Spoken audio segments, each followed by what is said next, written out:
Hello, hello, everyone, and welcome to the Art of Inspired Selling. And happy Friday. I hope that for you, it's so much cooler than it is here in sunny San Diego. You know, everyone says this is the best weather in the entire world, but I'm here to tell you that for a couple weeks out of the year, we get those 90-degree weather and humidity, and I'm whining. So just bear with me for a second.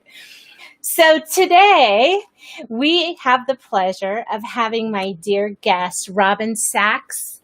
And Robin is definitely going to deliver some powerful punches today. If you guys subscribe to the email, you got some information about her where we just titled, Get Off My Bus and Get Moving. So who are you letting on your bus? That's what my email's talking about.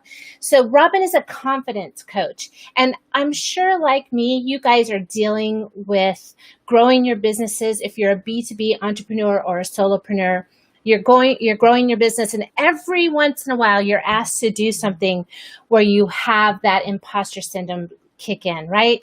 And you just don't feel like you're worthy. Robin's going to talk us through some tips and some frameworks to make sure that we can work through that. She is a professional speaker, an author, and a motivator. And we're going to talk today about discussing ideas to stop overthinking everything and become calm, show up with more confidence, and feel more in control in those everyday stressors. So Robin has a lot of accolades. You guys probably saw it in the email and it's on screen here. Her professional experience includes being an on-air talent for NBC and ABC network affiliates. She's an award-winning journalist herself. She also is trained Emmy Award nominees and an Emmy Award winner. I mean, I just said, like, shut the front door. Like, that's all awesome stuff. So now I'm going to bring her on the show. Everybody, here she is. Welcome. Oh, thanks, Kathryn, for the invite. And I'm here from sunny Cleveland, and we're very used to the humidity here. So I know what you're talking about. I am melting. Okay, so I grew up in Arizona for the most part until I was about 17. And so I lived in a little teeny tiny town called Parker, Arizona. And it was 123. I mean, I was in sports and I was out running and I was a river rat. But I'm telling you, you get accustomed to this really easy lifestyle out here. Like, I feel like I haven't slept in days. So where's my pool cabana boy when I need him? Like, exactly. Come on. Little spritzer. All right. So Robin, tell me, as you know, the name of the show is The Art of Inspired Selling. So my favorite question to ask people when they come on the show is, tell me, everybody as an entrepreneur, that wakes up and doesn't get on the hamster wheel, but really makes life happen for them and not to them. You have moments of inspiration. You have books, you have quotes, you have people. Tell us what inspires you to get up every day, grind it out, get things done, and live your life full of passion. Tell me a little bit about that. All right. So how long do we have? Because I could go on with some of this stuff for a long time, but we're here to inspire. So as long as we're inspiring, we can go all day. I think they let me the live stream for 8 hours. That's a dangerous invite when you're talking to me. But here's what we do. We'll kind of get it compact because it's often not as difficult or complicated when we talk about getting inspired or getting motivated as we often make it. And sometimes we make things like success and getting motivated and getting inspired a big deal, and then it's not doable. It doesn't feel like it's doable. And one of the things that really motivates and inspires me every day is something very simple, and it's the word choice. That is the most motivating word to me, and I think if you start to think about it for yourself, yes, it may become one of the most powerful words for you. For me, choice is the thing that wakes me up every morning, because I can choose to be an entrepreneur. I can choose to have a good day or a bad day. I can choose to go get a 9-to-5 job. I can choose to do anything that fits my life, my lifestyle, how I feel, how I work, how I play. Choice is the key. And so one of the things that I notice when people are struggling or having a challenge getting inspired or motivated, oftentimes they feel like they don't have a choice. They have to go do something. And one of the things I hope we can do here over the next hour or so, Yes. really kind of shift some mindsets to knowing that we are in so much more control of our lives, both personally and professionally, than we often give ourselves credit for, or even just tell ourselves we are. And it's because we've gotten on that so-called hamster wheel of life. Mm-hmm. And the reality is there are 3 different hamster wheels. You can choose which one to get on, because you still have to get up and get things done and get motivated and get inspired and do things. But are you doing it for someone else, or are you doing it for you? And that's so important. Or are you doing it based on somebody else's blueprint for your life, right? That you didn't create. Right. And if somebody else gave it to you, are you still believing it? Because that's a huge component. Is people have told me stuff a lot. Some of it I made the choice of following because that made sense for me, or at least let me try it. I'll know if it works or doesn't work for me. Other stuff I knew right off the bat, even though someone says, you should do this or don't do that, you'll never make a living doing that. I knew that wasn't true for me. That was true for them. So how do people develop that keen sense of choice? You know, entrepreneurs, people, women, men, whoever, sometimes they're frozen, right? Because maybe they don't think they have choices, and then they have a choice or two and they're frozen because they're so afraid of making the wrong choice.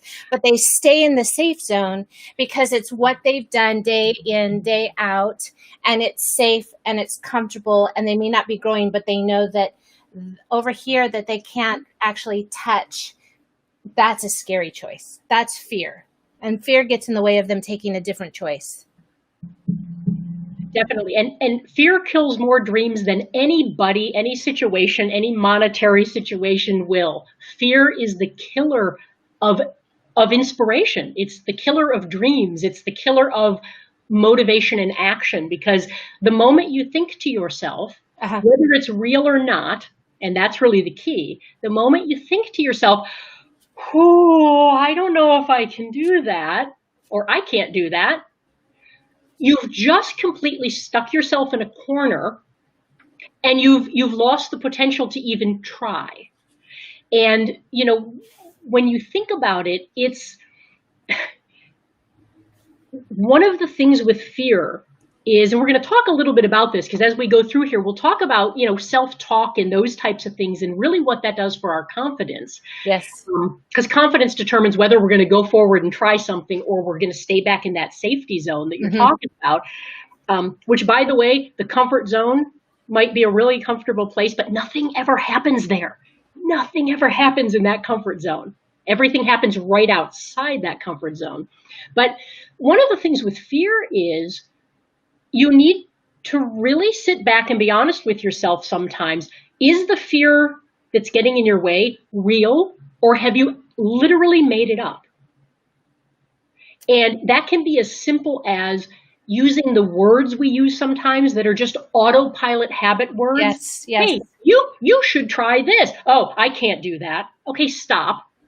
Is I can't do that your little fear defensive thing that just happens? It just comes out, right? Right. Or when you literally not do it. And when you ask somebody that or confront them, their first thing is, well, I don't know, I've never done it. Then why did you just tell yourself you can't? Right. That was fear speaking. Okay, so let me put you on pause for 1 sec because we just jumped right in, which is awesome. But tell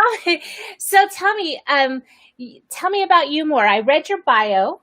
And so the name of your company and your consulting company, tell us about that a little bit so that people have time. We're going to jump right in. At the end, we're going to talk about how they can contact you. But, you know, I'm really interested in finding out how you've done some of these professional development workshops, how you've been affiliates, on-air talent. You know, tell us a little bit more about you. And then we're going to get back to our confidence and our self-talk and our stress management and staying consistent, because all those things are so relevant right now. Definitely. So I'll make this as concise as I can. So when I was a sophomore in high school, a sophomore in college, and I was here, yeah. All those years mushed together at this point. I don't know. I was a sophomore in college, and I was one of those kids. I had no idea really what I wanted to do. When I was younger, I did writing and theater, and I liked that creative aspect of getting in front of people and helping them think or Mhm. see things a certain way. But I didn't want to do acting or anything like that. So I was one of those kids that every semester I changed majors, and I was a psych major, then I was a sociology major, then I was a poli-sci major, and then I came to my senses and I went to, something else. And the end of my, or the middle of my sophomore year, my grandfather had passed away, and he had run what had been the family business, which was a large industrial maintenance supply company. They sent cleaning crews in, was half the business, and they sold cleaning supplies to companies. Long story short, he had pared the business down for semi-retirement purposes several years previous to this. The family pretty much had been out at that point. When he passed away, my dad asked me, would I jump in with him and just let's figure out what to do? Do we run it? Do we sell it? Do we dissolve it? What's actually there and what are we going to do? And one thing I had never had an interest in was business. I wasn't going to go work for a company and be a business person. And that was something that had really stuck in my head because to me, as more of a creative, as opposed to what I would think of as an analytical, logical type person, my brain thought business meant spreadsheets and accounts receivables and payables and invoices and things that I don't want that. That's boring to me. That's not me. I don't want to put on a suit and go talk to people and try and sell them things. That was what business was to my brain. What ended up happening was one of the customers that my grandfather had kept on was a large drugstore chain, and he had supplied a lot of their maintenance supplies for years, and buckets, ringers, mops, matting, Okay. baskets, the baskets when you go into the stores. My dad had set up a meeting with the main buyer for that store, and so we're on the way there to talk to Ray, who was a great guy, and my head was going, wait a minute, we're this little tiny company. They're this enormous company. Why would they even want to do business with? I don't understand. What they're just going to be like, forget it, we'll get somebody else. We walked in the door, and this moment changed everything I knew about business, and it changed what I did going forward. We walked in, Ray walked over, hugged me, hugged my dad, and said, let me say something to you before you guys start. We're going to go to lunch here shortly because this is going to be a short conversation. If you run the business the same way your father and grandfather did, I'm not going anywhere. Your grandfather was with me as a vendor when we went through our bankruptcy. He was with us when we went through some of our troubles. He was getting pennies on the dollar when some of my other vendors just jumped ship and left me high and dry. You need to understand, I'm a relationship person and I'm not going anywhere. So let's go to lunch. It was as easy as that. As easy and as complicated as that at the same time. That's exactly right. And so in that moment, that changed everything and created what I've done going forward from that moment, which was business isn't about a bunch of spreadsheets and sales materials. It is about relationships. And there is a human factor to everything. And the more skilled, authentically and genuinely skilled you are in human communication and really truly going in with empathy and emotional intelligence and just understanding people, and you drop all the lingo and yes, you're in a completely different level. You are at a totally different place than so many people who are just doing things by the book because that's what I'm supposed to do. Those people look like everyone else. Yes. The people who do it differently stand out from the crowd. And they engage you and they pull you in. And so in that moment, I was like, whoa. I ended up finishing college, came out and ran that business for 4 years. And I woke up one morning. It was an amazing education. It was an amazing experience that I couldn't have gotten sitting in a classroom at a business school. Mm-hmm. And I woke up one morning and said, this is great. I have what people seem to want. I'm young. I've got a business. This is kind of cool. But it has nothing to do with who I am or what I want to do. What do I want to do? And I ended up, over about 6 months, I ended up going back to school through a broadcasting and journalism program because I wanted, again, to get in front of people somehow and help to influence them or make them think differently. And jumped into every internship I could get and ended up getting an offer to be an entry-level reporter for the NBC affiliate in Casper, Wyoming, of all places. Ended up going there, spent 6 years in the television industry. Again, got an amazing education, especially about human behavior and effective communication. And again, kind of got to the point where from a value standpoint, news was very much rubbing me the wrong way. And I made a conscious choice to get out of that industry. Now, I ended up coming back home to Cleveland and started what is my business today, which is called 1 Minute Mindset. And here's how that started. Toward the end of my broadcasting career, because I was on air, I was often asked, you're asked to like MC events and things like that in the area. And to keep my sanity, I used to talk about the news, and I used to kind of make fun of the news. And I would tell people there's a secret that you need to understand when you watch news. I don't care what channel you watch, local, national, whatever bent, I don't care. Here's what you need to know. Every single thing they tell you is half the story. Everything. And all you have to do to get the whole story is look at the other side, which we never do. We take what we get at face value, and that's where we go. We run with it. Yep. We complain about it, or we yell about it, or we agree with it, but we don't seek out the other side. I said, and you'll see it in every single thing, from the weather forecast to the news desk. The weather forecaster will always tell you there's a 20% chance of rain. They'll never tell you there's an 8% chance of sun. They'll always say it's partly cloudy. They'll never say it's partly sunny, but those are the same things. The anchor at the desk will tell you, we have a 10% unemployment rate. That anchor will never say today we have 90% employment. I don't care what school system you're from in this country, that's an A. Everything is negatively bent for a reason. There's a whole psychology to it.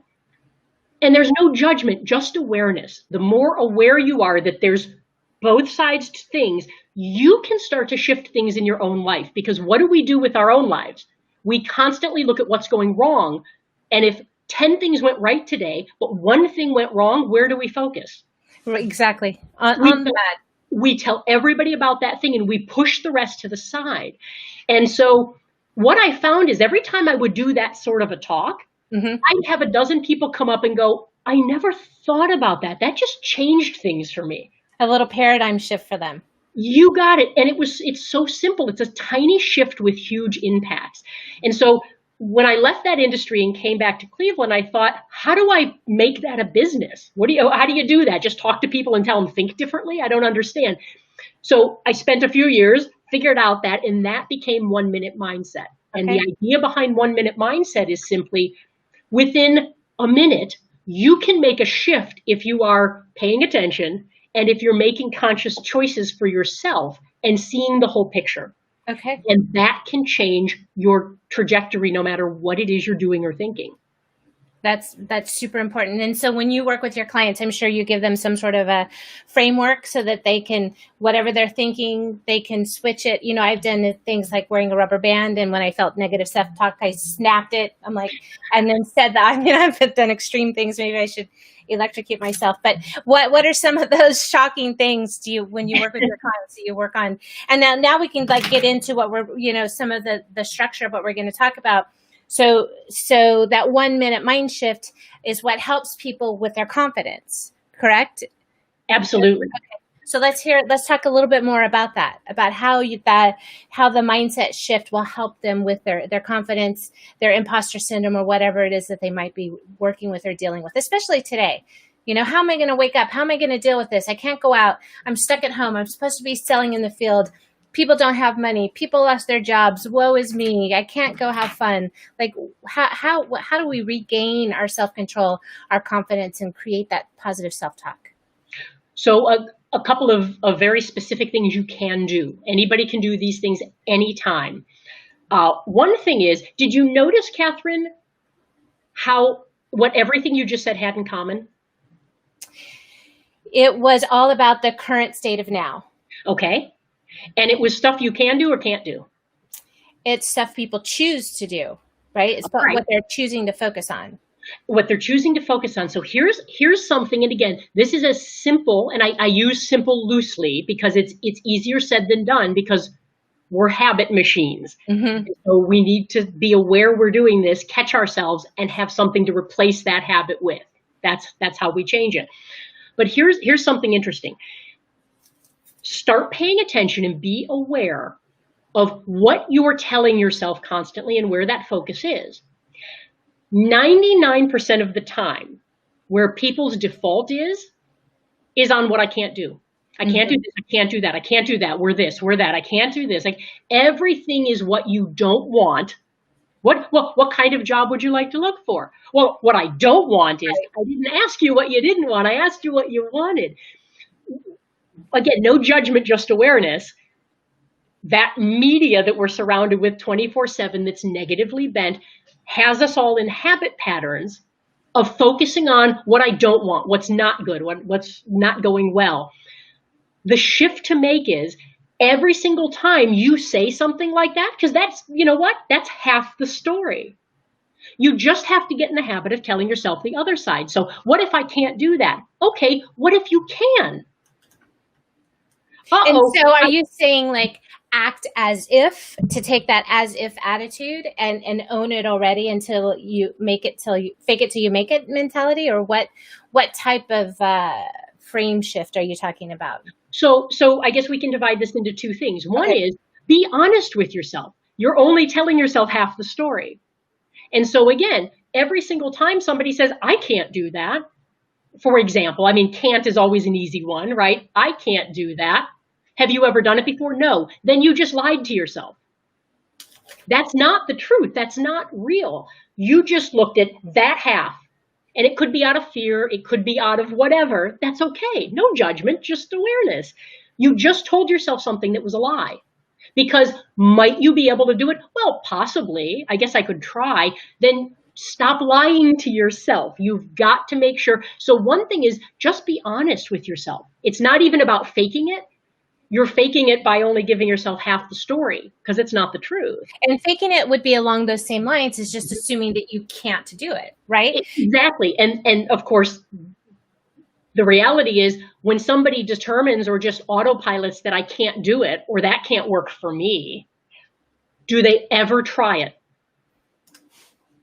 There's probably a statistic that tells you no. It stops you in your tracks instantly. Yes. So one of the big things is give yourself the whole story. And you will realize, just because we're talking about this here, everyone will become hyper aware of how often they give themselves half the story. Mm-hmm. Because nobody gets in our own way more than us. Other people don't. Other situations don't. And you think about how many things in your life have you done that if somebody asked you, could you do that before you did it? You would have said no. Right. And it's the analogy is, a baby crawls and crawls and crawls. And then what do? They spend a month doing nothing but trying to stand up and trying to stand up. And they keep falling down. They keep falling down. And guess what happens? At no point does the baby go, well, I can't do this. This walking thing is just not for me. I'll crawl the rest of my life. They don't. Yes. Guess what they do? They go, I want to stand. So guess what? I'm going to just keep trying until I stand. End of discussion. And once we stand up and walk, do any of us ever think about it again? Never. Nope. The next step is to run, right? To jump. You got it. The tenacity of a young child, right? Exactly. And how this relates to, let's talk about something like imposter syndrome. Okay. Here's an analogy, and this is something that we need to be very aware of to understand how all of this stuff we're talking about happens in our head. It doesn't happen in real life or outside of our head. This 6 inches of real estate between our ears is a very dangerous place. Nothing good ever happens up here. So get out of your head. Get out of your head. Get out of your own way. You got it. And so, here's an example of why things like imposter syndrome often happen. Let's say that we walk into a room. Remember when we could walk into a room with a bunch of people? So let's say we walk into a room. Without our mask? Yeah, I don't know. Exactly. Yes. And there's like 100 people. Let's say we're walking into some kind of meeting or group, right? And we take a picture of those 100 people and we print it out and start passing it around. Every single one of those 100 people will do exactly the same thing. They'll look at the picture, and out of 100 people, what will they immediately do? Look for themselves in the We look at picture. ourselves because nobody else matters. We Right. are so self-centered in that way. It's amazing. No one Yeah. else exists. And as soon as we find ourselves, what's the first thing we think?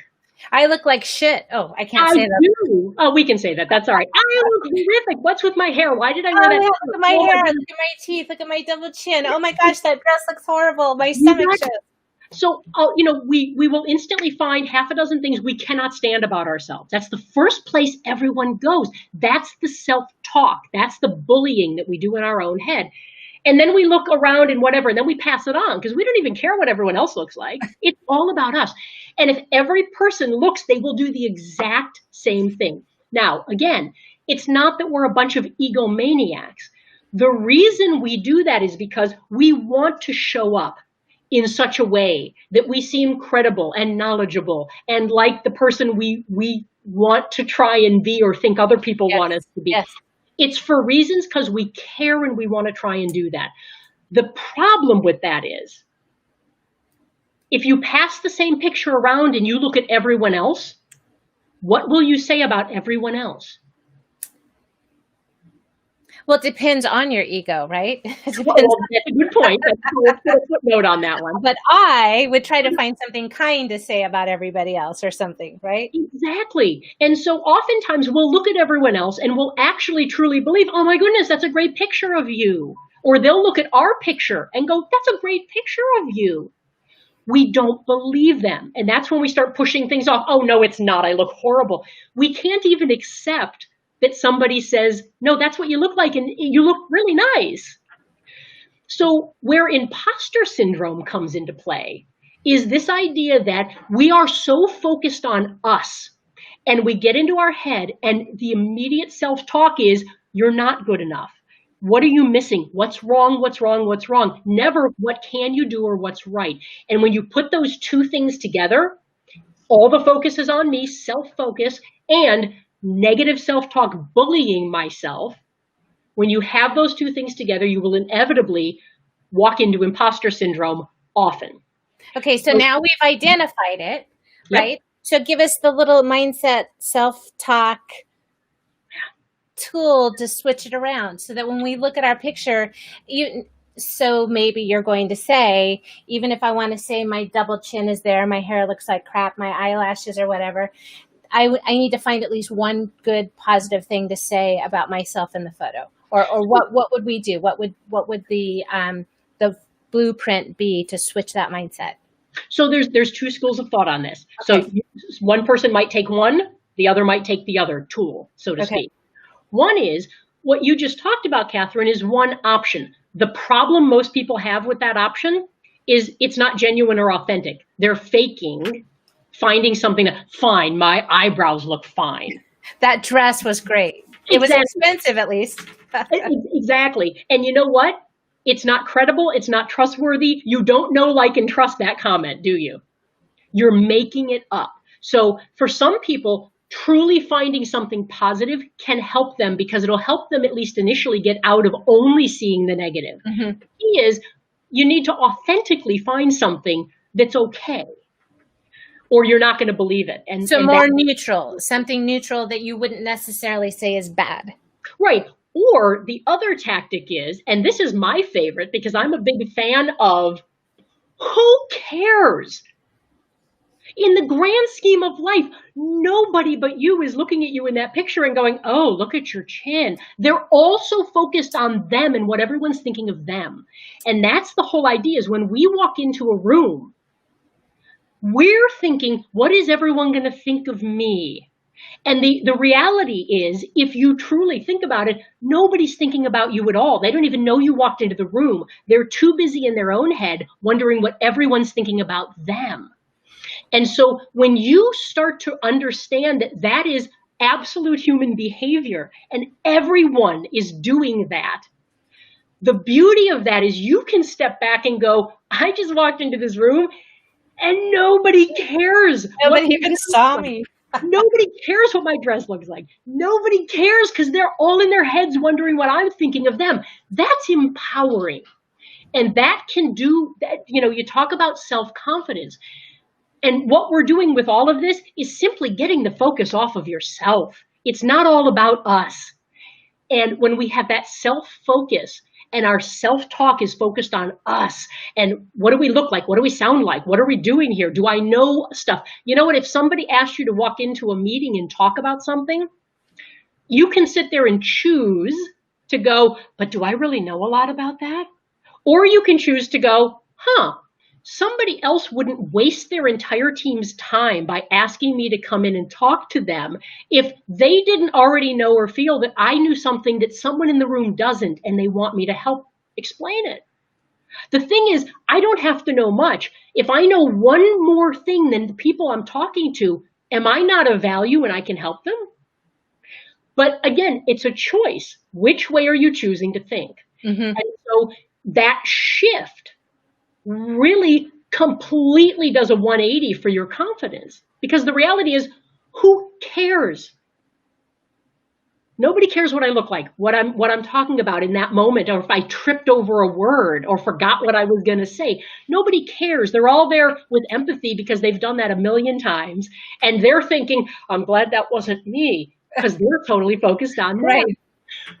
Open up your thinking to realize that that's human behavior and that's actually in reality what's happening. That's the truth. And if you stumble or you do something or you spill something on yourself or whatever you do, because we all do that stuff, nobody cares. You can play it off as, whoa, okay, well, I was going to drink that coffee, but I guess I won't today. I'm going to wear it instead. And go on with what you were going to do or say. Yes. And nobody cares. They actually endear that you're endearing yourself to them because you're making yourself more human, right? More relatable. That stage presence just came down to them. Oh my gosh, that would happen to me if I was on stage right now. Exactly. And so they love you even more when you were just vulnerable and human. And there's where that fear comes in, is people are often fearful of being vulnerable and human. Why? Because what will people think? So if you adopt this mindset of nobody's thinking anything about you anyway, they're in their heads thinking of themselves, that vulnerability and humanness can come out, and what you used to find stressful, you can start to find humorous, and it lightens things up, which is great. Now, the other piece of self-talk, another way to do this that is really easy to help people shift, we say things to ourselves that we would never say to other people. We are awful to ourselves, and we don't even know it sometimes, right? If I knock that coffee off the table, in my head, I might not even realize I just said, oh, you're such a klutz.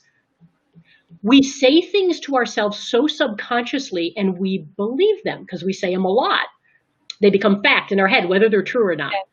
But I like to say that too, change your story, change your life. I hear people that I go out with them or I go meet new friends with them and they have this same story and I know that's not their life.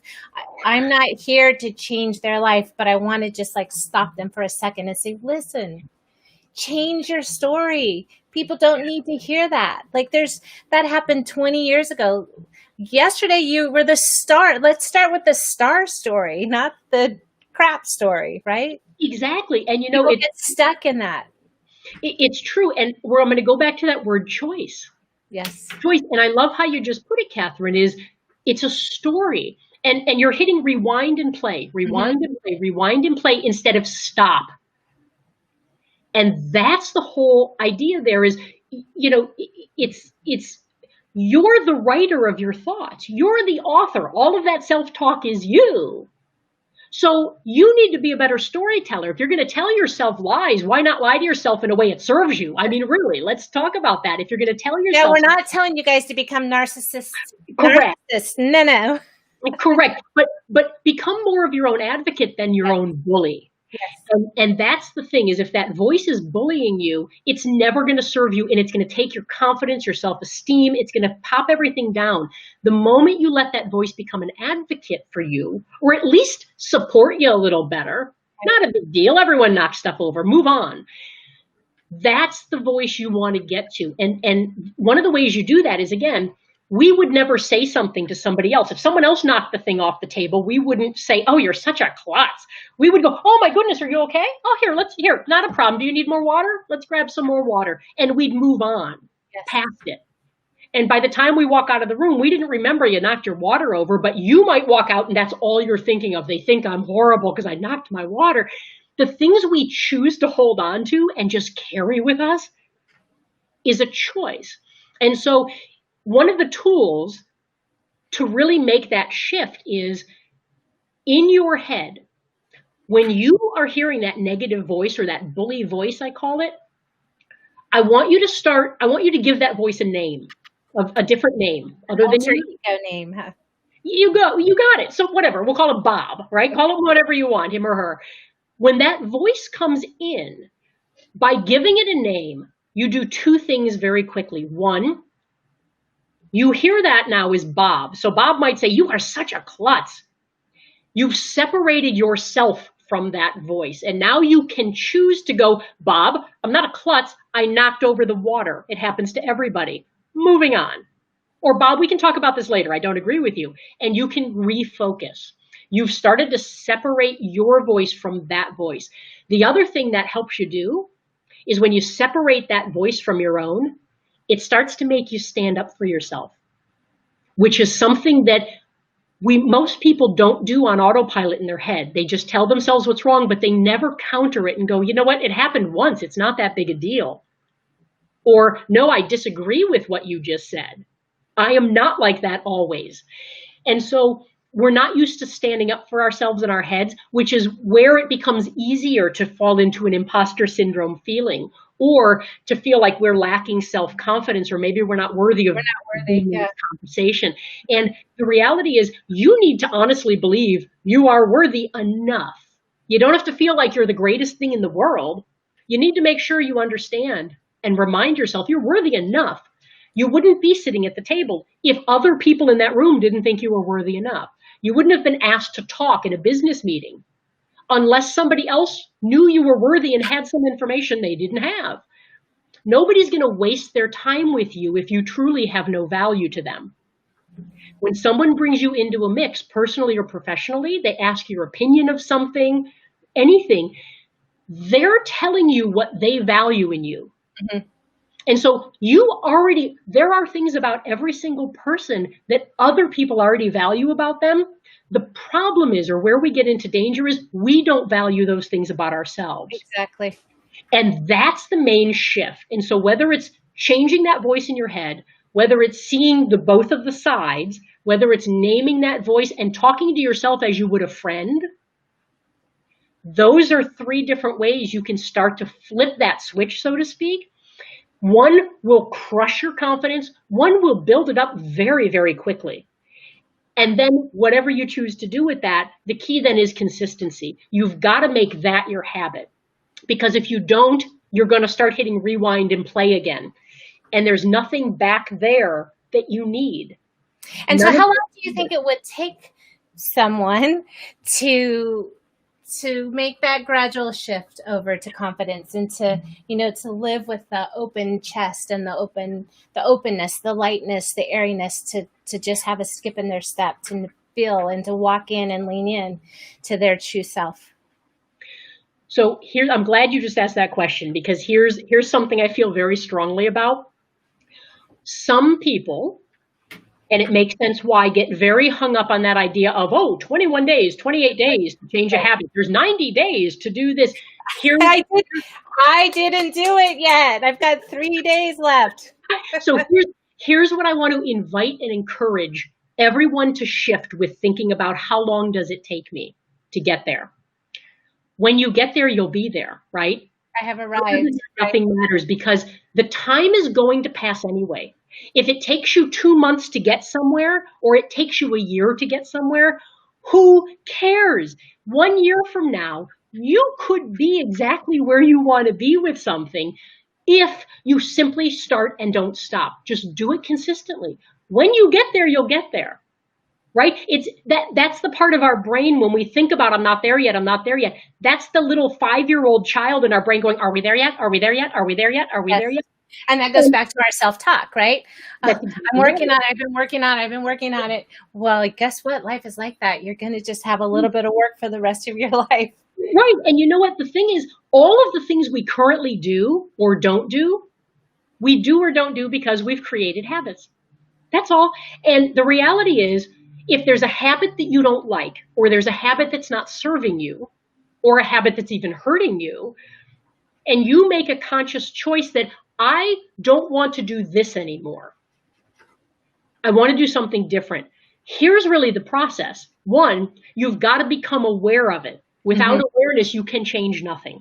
Now, what is the part of just because I'm not thinking of my anatomy, when you change that thought process and you go from one part of the brain to the other, which part of the brain of the shift is that that's happening? Well, you know what? I'm from an anatomical standpoint, I don't want to misspeak. But here's the key. You've got your sympathetic nervous system and your parasympathetic nervous system. And I think the key to this is one thrives on stress essentially and kicks into gear. And one pulls you back and allows you when things are fine to be calm. And so, when we talk about this, I think a way that most people have really heard of these kind of switches is in that fight or flight idea. And, most people are familiar with, or have at least heard of fight or flight, or sometimes fight, flight, freeze. And all that's happening in those moments are what you're talking about. There's shifts in our bodies and brains that are happening.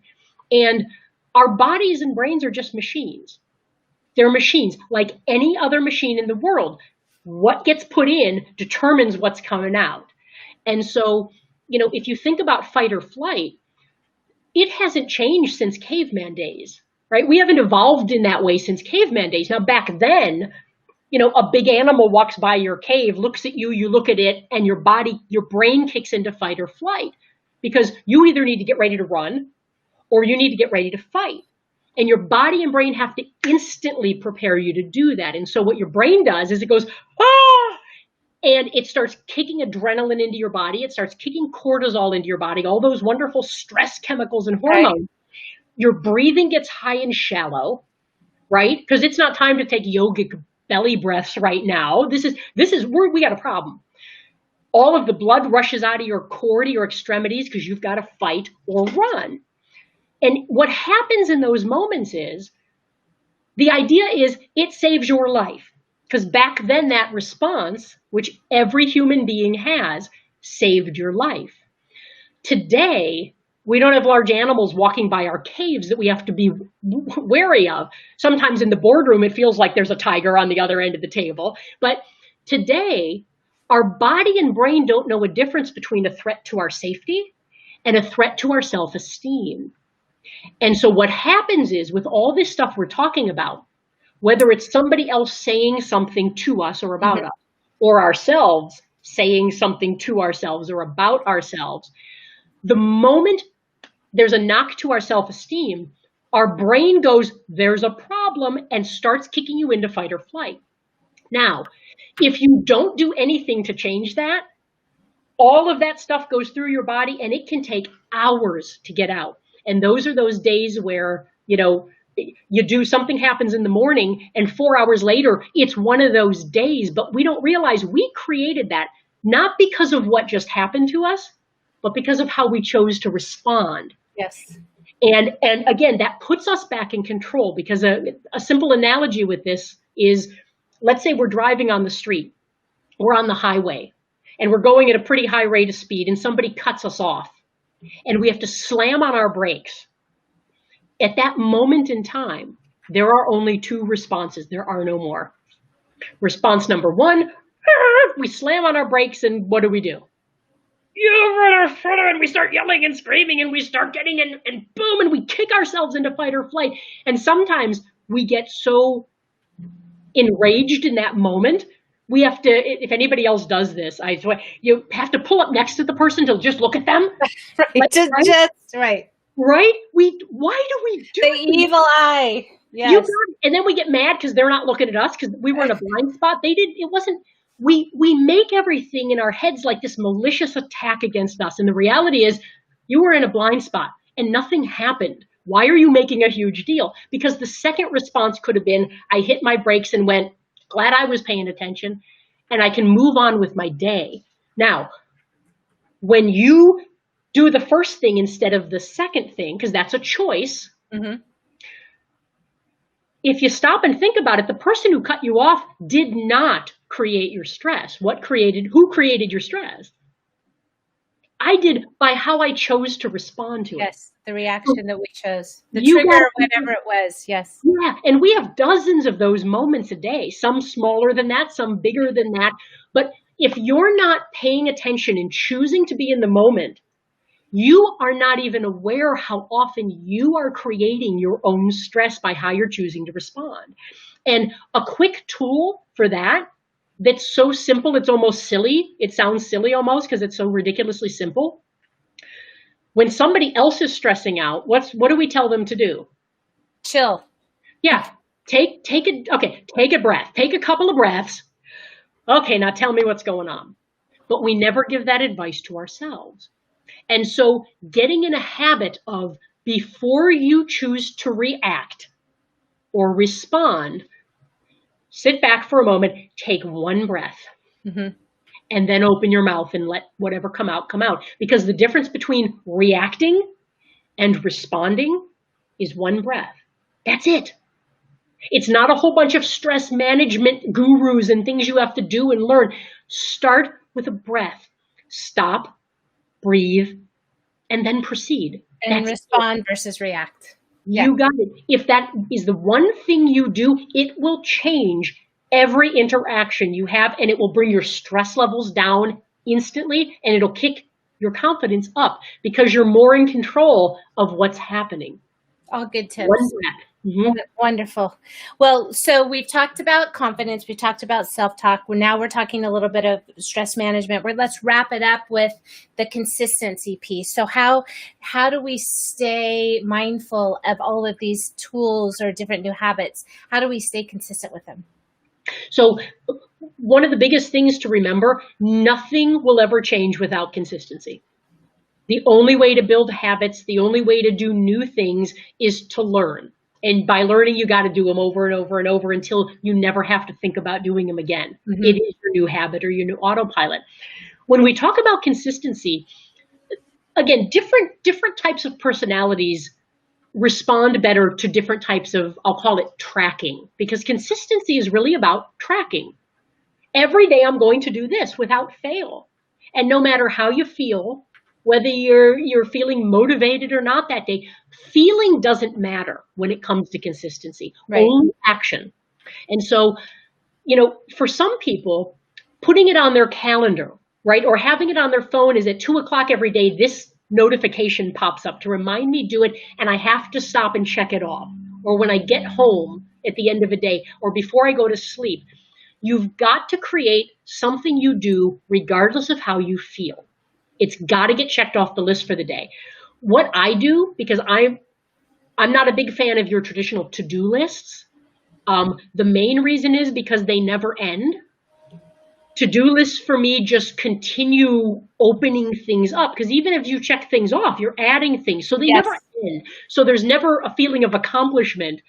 It's just constant more stuff to do. So I do it a little differently, and this might help some people. One, nothing goes on a to-do list. Everything goes on my calendar. So I assign times to things, or I have a block of time. For this hour, I'm going to knock these 3 things out. And they go on my calendar. The other thing I do is I have a daily list. It's a short list that's got, I want to say probably about 8 or 9 things on it right now. They are my non-negotiables every day.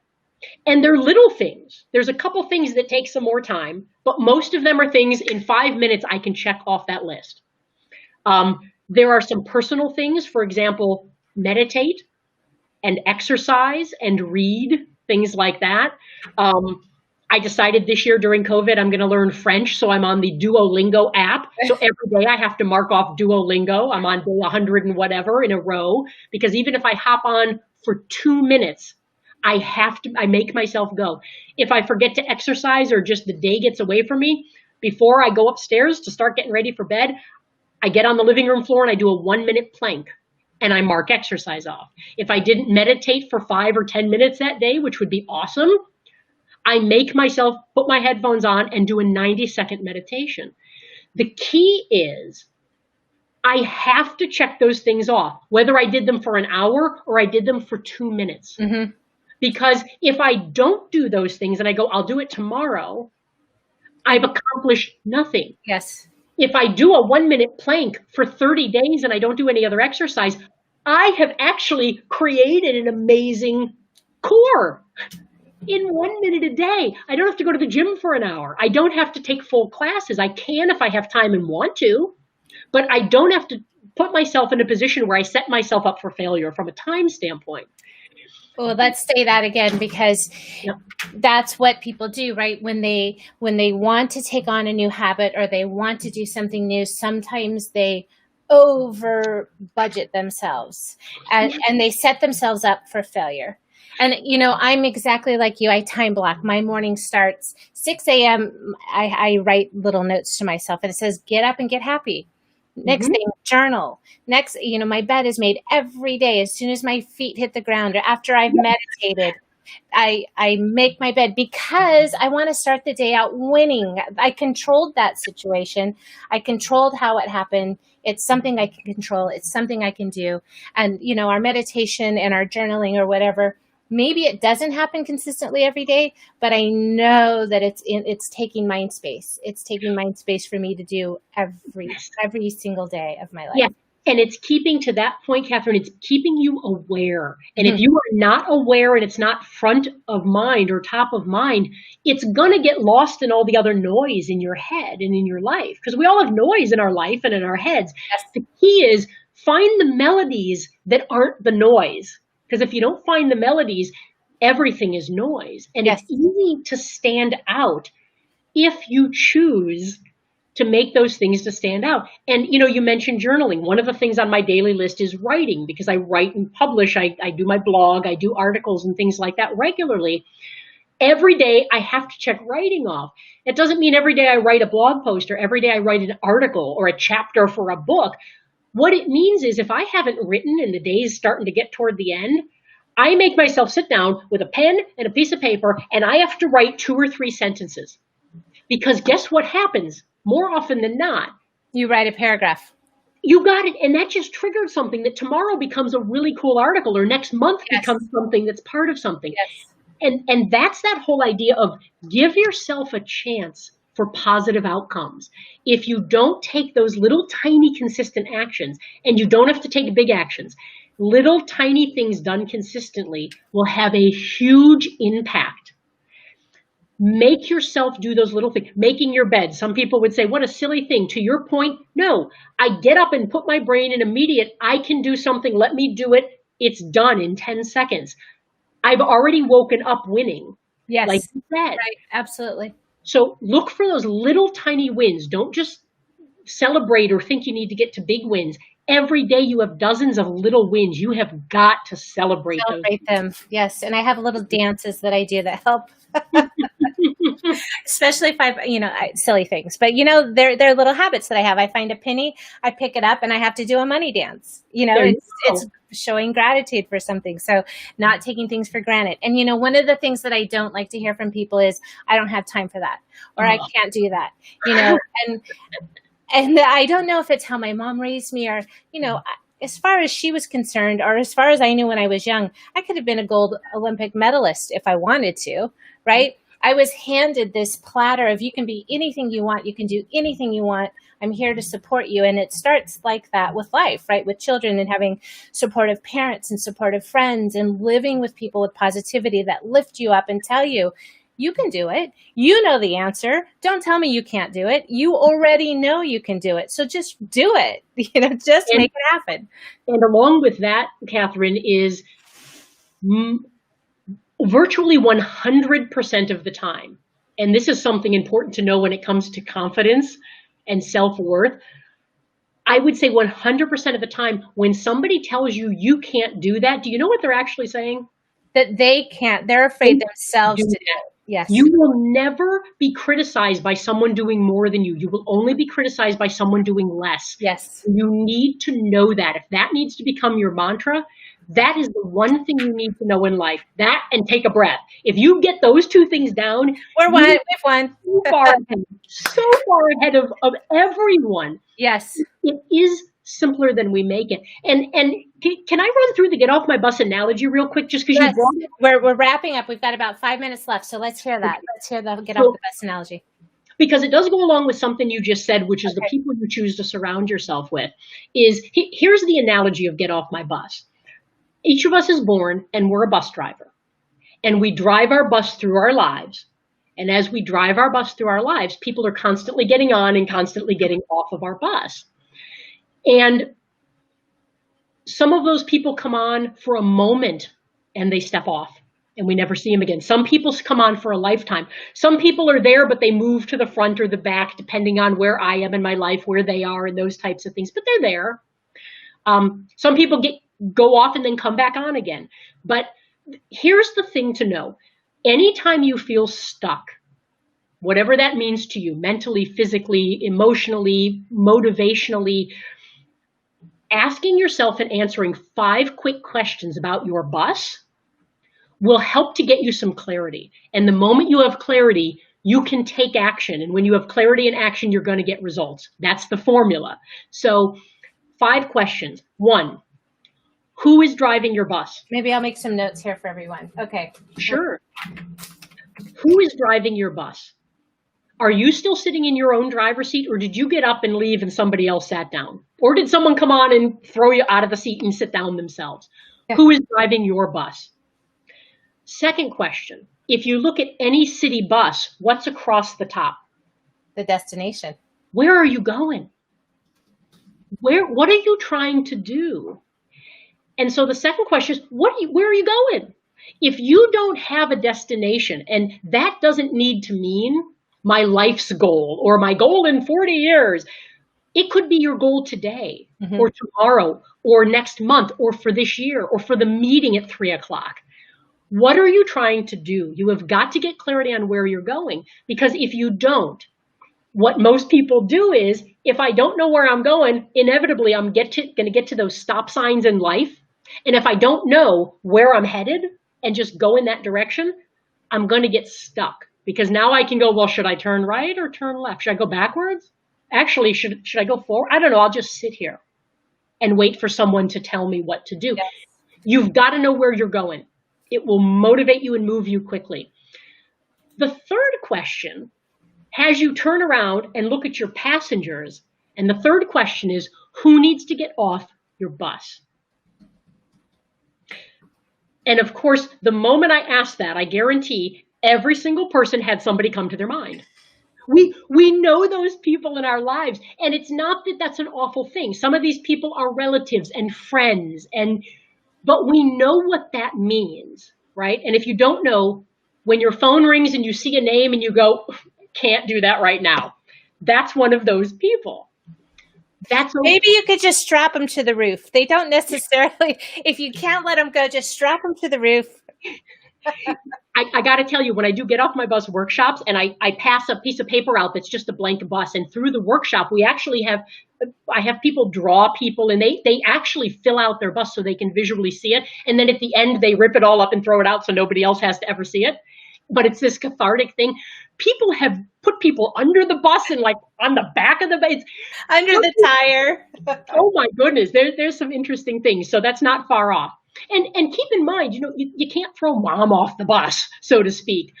There are people that are going to be on your bus, but here's the key about who needs to get off your bus. That person who feels like they're right up behind you in that first seat, or maybe they even have their hand on the wheel with you, you have a lot of control over where that person sits on your bus simply by where you're putting your focus. And what I mean by that is, we often pull those people up right behind us, because you know what we do? That person on a phone call today said something that just got me really, wigging out. And every time somebody asks me, how's your day going? What do? You know what she said? You know what he did? And then we get home. How was your day? Oh my God, it started with them doing this. We hit rewind and play, rewind and play. And what we do is every time this person drifts back, we pull them back up. And who needs to get off your bus? For someone you can't literally throw off the bus, which sometimes it's cathartic, of course, to stop, open the door and say, go, we're done.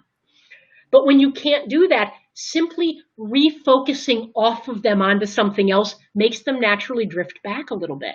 So we have more control over that than we believe. Who needs to get off your bus? Okay. What's and to what degree? Fourth question is, who needs to get on your bus? Because once you get some clarity on where you're trying to go or what you're wanting to do, there are people that you realize you need to have with you. And so who are those people? Are those the yes people? Are those the friends instead of the naysayers who go, it'll never work? They're the ones that go, I don't know if it'll work. Try it. Let's do it. Those are the people you want on your bus. And then the fifth question is, whose bus do you need to get off of? And that's all about really, maybe yearly or however often you want to do it. You have got to look at your life and sit back, take a breath and go, what still fits and what does not? Something that fit on your calendar and your life and your schedule a year ago may be a burden now because it doesn't fit you anymore. You can outgrow things. You can outgrow people. You can outgrow things. If you're growing, you're going to get used to outgrowing things and people because not everyone's going to come along for the ride. What's the old saying? The people who started with you are not going to be the same people that ended with you. And being aware of those questions and being able to get some clarity for yourself can help you get unstuck and really bring some of your self-worth and self-confidence back because you get to choose who you choose to surround yourself with. Yeah, you get to regain your power. So, yep. And those people that needed to get off the bus could have some kryptonite, right? That's just like, ugh. Yep. Holding you too. Well, listen, we need to wrap up. I want to thank you so much, Robin, for being on the show. And thank you for delivering all these nice pieces of wisdom and the mindset and the self-talk. You guys are going to have to watch this show more than once to dig into all the great information. So, Robin, how we put your LinkedIn connection here on the email. What's the other place that people can find you? Do you have a specific website? I can drop that in the meeting notes here. How can I find you? So yeah, LinkedIn is the social media place I hang out the most, even though I do have other ones. That's where I typically am. So feel free to connect with me through that. Also, my personal business website, which is me, is robinjsachs.com. You can also go to oneminutemindset.com, the number one, and those will both get you to the same place. And on my website, there are a lot of free articles, free videos, things that you can kind of mindset things, confidence things. So feel free, go on there, get whatever you need as a resource. If there's something you want to reach out to me for, feel free. I work with individuals and companies. I do coaching, consulting, speaking, those types of things. If I can ever bring value to you or your organization, feel free, reach out anytime. I appreciate that. Mm-hmm. So we're going to wrap up, everybody. Thank you so much for sticking with us on this hot San Diego day. Well, I know it's Cleveland day too. But we delivered a lot of great wisdom. I hope you guys really appreciate it. And I want to see everybody drawing their bus and their little stick people and naming them. And it's just going to feel really good to take them off, right? Take them off, throw them under the bus. Let's get rid of them. But thanks so much. So as everybody knows, you can catch our live stream here either on a Monday, Wednesday, and Friday, depending on my guest schedule. We're streaming on Facebook, on YouTube, on Twitter, on Twitch, and now we're streaming on the website, which is KathrynEvans.net. So thank you so much for joining us, everybody. Robin, stay on the show. We're going to finish it up. We'll see you next week. We have a wonderful guest lineup for next week and the week after. We're just climbing the ladder here with all the fabulous people that we're bringing on the show to help you become the best version of yourself. Thank you so much, everybody. Take care and have a great weekend. Thank you.